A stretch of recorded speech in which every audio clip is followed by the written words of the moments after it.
আসসালামু আলাইকুম প্রিয় দর্শক, লন্ডনে তারেক রহমান এবং অন্তর্বর্তীকালীন সরকারের প্রধান উপদেষ্টা ডক্টর মোহাম্মদ ইউনূসের বৈঠকের পর আমাদের দেশের রাজনীতিতে যেন এক ধরনের মোলায়েম ভাব দেখা যাচ্ছে।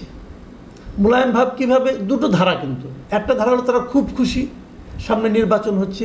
এই খুশির জগতে আছেন বিএনপি এবং তাদের অনুগত রাজনৈতিক দলগুলো।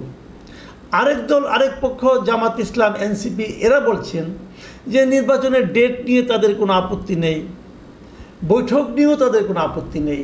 তাদের আপত্তি হলো একটিমাত্র রাজনৈতিক দলের সঙ্গে বৈঠক করার মাধ্যমে নির্বাচনের তারিখ কীভাবে চেঞ্জ হচ্ছে এটা নিয়ে। এই জায়গায় তারা ডক্টর ইউনূসের বিরোধিতা করছেন। এই দুটো ধারা, দু ধারা নিয়ে আমি গতকালকে কিছু কথা বলেছি, সেটা নিয়ে আজকে আর রিপিট করতে চাই না।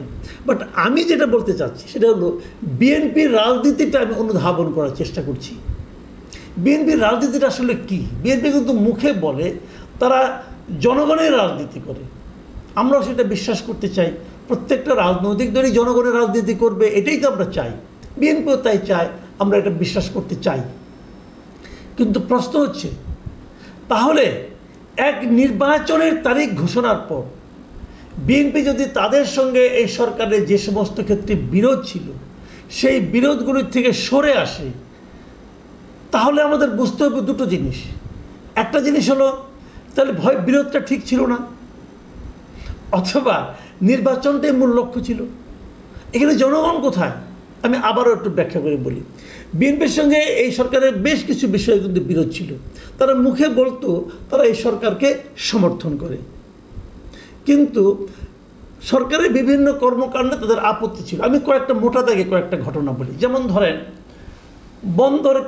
বন্দরের একটা টার্মিনালকে বিদেশি একটা লিজে কোম্পানির কাছে লিজে দেওয়ার ব্যাপারটা, এটা নিয়ে তাদের আপত্তি।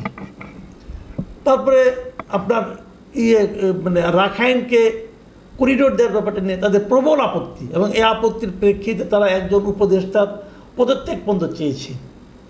তারপরে ঢাকা দক্ষিণ সিটি কর্পোরেশনের মেয়র হিসেবে ইশরাক হোসেনকে শপথ না পড়ানো নিয়ে তাদের আপত্তি, এবং এটা নিয়ে তারা আন্দোলন করেছে। ঢাকা শহরে যমুনা ঘেরাও করার চেষ্টা করেছে, ওখানে অবস্থান নিয়েছে, এবং তারা এলজিআরডি বিষয়ক উপদেষ্টা আসিফ মাহমুদ সজীব ভূঁইয়ার পদত্যাগ চেয়েছে, এবং আরও একজন উপদেষ্টা তারা পদত্যাগ চেয়েছে, মাহফুজ আলমের।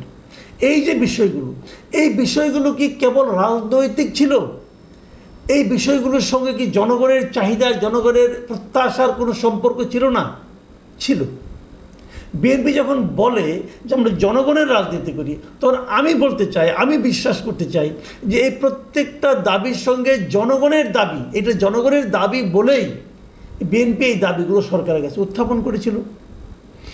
এখন এবং তাছাড়া তার সঙ্গে আরেকটা বড় বিরোধ ছিল নির্বাচনের তারিখ নিয়ে।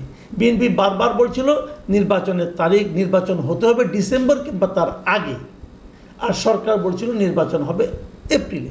যাও, লন্ডনে আমরা দেখলাম সেই ক্ষেত্রে দুদলই 2 মাস করে আগু পিছু করেছে। বিএনপি 2 মাস পিছিয়েছে, সরকার ইউনূস সাহেব 2 মাস এগিয়েছেন। সব মিলে ফেব্রুয়ারিতে হবে বলে বিএনপির নেতারা বিশ্বাস করছেন। যদিও আমার এটা বিশ্বাস না, আমি অবিশ্বাসী লোক, কী করব। আমার কাছে মনে হয়েছে যেভাবে বাক্য শব্দ চয়ন করা হয়েছে সেখানে কোথাও স্পষ্ট করে বলা হয়নি যে ফেব্রুয়ারিতে নির্বাচন হবে, বরঞ্চ সেই যৌথ বিবৃতিতে এটাই বলা হয়েছে যে প্রধানমন্ত্রী ঘোষণা করেছেন নির্বাচন হবে এপ্রিলে, তবে যদি এটা হয় তাহলে হতেও পারে, এইভাবে জিনিসটা বলা হয়েছে। যে তাতেও বিএনপির নেতারা খুশি, তাদের খুশি নিয়ে আমার কোনো আপত্তি নাই। কেউ অল্পে খুশি, কেউ কোনো কিছুতেও নাও খুশি হতে পারে, এটা কোনো ব্যাপার না, এটা নিয়ে আমার কোনো আপত্তি নেই। কিন্তু আমার আপত্তি হলো, আজকে একটা রিপোর্ট পড়লাম আমি সমকাল পত্রিকা, তার শিরোনাম হলো সরকারের বিষয়ে নমনীয় থাকবে বিএনপি। এখানে বিএনপির বেশ কয়েকজন নেতার উদ্ধৃতি দেওয়া হয়েছে, এবং সেখানে এক একজন নেতা এক একভাবে কথা বলেছেন।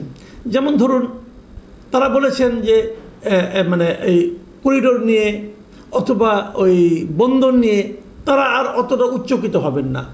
ইশরাক সাহেবের শপথ নিয়েও তারা আর অতটা বাড়াবাড়ি করবেন না। আমি দু একটা কথা আপনাদের বলি। যেমন যেমন শহীদুদ্দিন চৌধুরী আলী যুগ্ম মহাসচিব, উনি বলেছেন লন্ডন বৈঠকের পর নির্বাচন নিয়ে সবার মধ্যে স্বস্তি এসেছে, এটিকে ধরে রাখতে হবে, সবাই সবার অবস্থান থেকে করণীয় নির্ধারণ করে এগিয়ে যাবেন, সংস্কার হবে, বিচার হবে, নির্বাচনও হবে। উনি বলছেন এই তিনটাই হবে, ফেব্রুয়ারির মধ্যে হবে। ফেব্রুয়ারির মধ্যে যদি নির্বাচন হয় তাহলে নভেম্বর মাসে নির্বাচনের তফসিল ঘোষণা করতে হয়।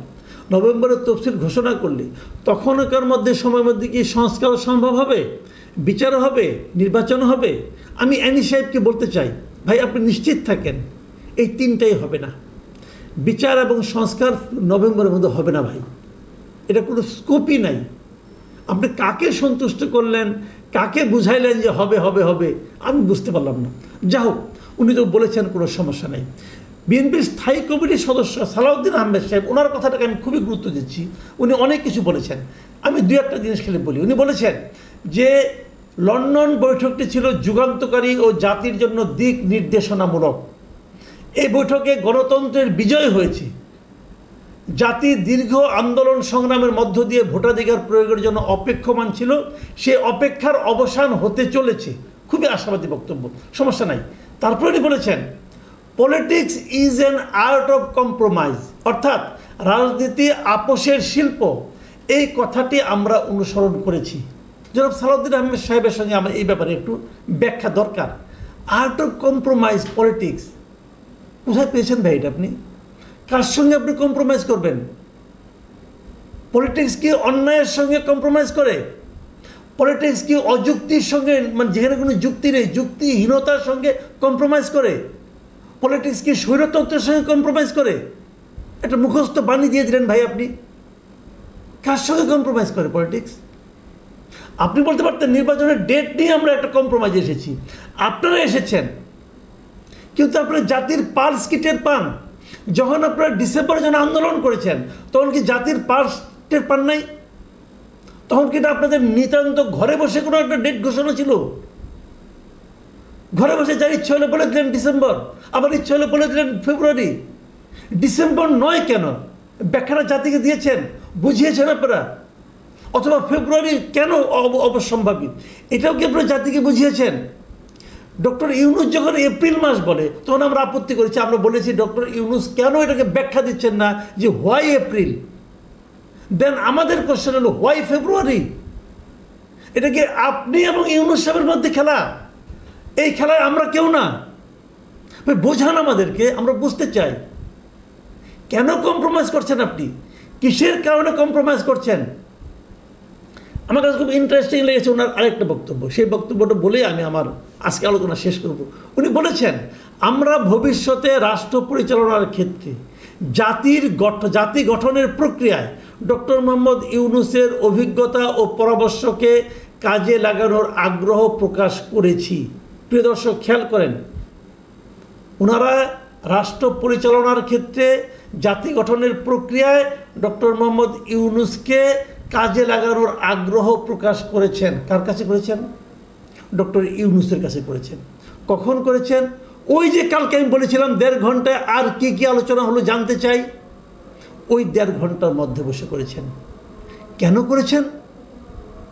ডক্টর ইউনূসকে এখন পর্যন্ত রাষ্ট্র পরিচালনা অসাধারণ কোনো কাজ দেখাতে পেরেছেন? কোন যুক্তিতে করেছেন এটা বোঝান আমাদেরকে। নাকি এটা ওই লেনদেনের হিসাব? ভাই কম্প্রোমাইজ করেন, সমস্যা নাই, লেনদেন করেন না। কি লেনদেন করছেন? বিনিময়ে কি দিচ্ছেন? যে ইশরাককে নিয়ে আর আন্দোলন করা যাবে না, হ্যাঁ, বন্দর নিয়ে আলোচনা করা যাবে না, বন্দর নিয়ে আন্দোলন হবে না। আমি বিএনপি নেতৃবৃন্দকে বলতে চাই যে বন্দর নিয়ে আন্দোলন হবে কি হবে না এটা বিএনপি নির্ধারণ করবে না, এটা এদেশের জনগণ নির্ধারণ করবে। ইশরাক নিয়ে আপনি করেন, ইশরাককে আপনি 5 বার বলি দেন, আপনাদের ছাগল, আপনারা কোথায় বলি দেবেন, লেজে কাটবেন না ঘাড়ে কাটবেন, এটা আপনাদের ব্যাপার। বন্দর আপনাদের ছাগল না, করিডোরও আপনাদের ছাগল না। এই কথাটা মাথায় রাখবেন ভাই। জনগণ থেকে বিচ্ছিন্ন হবেন না।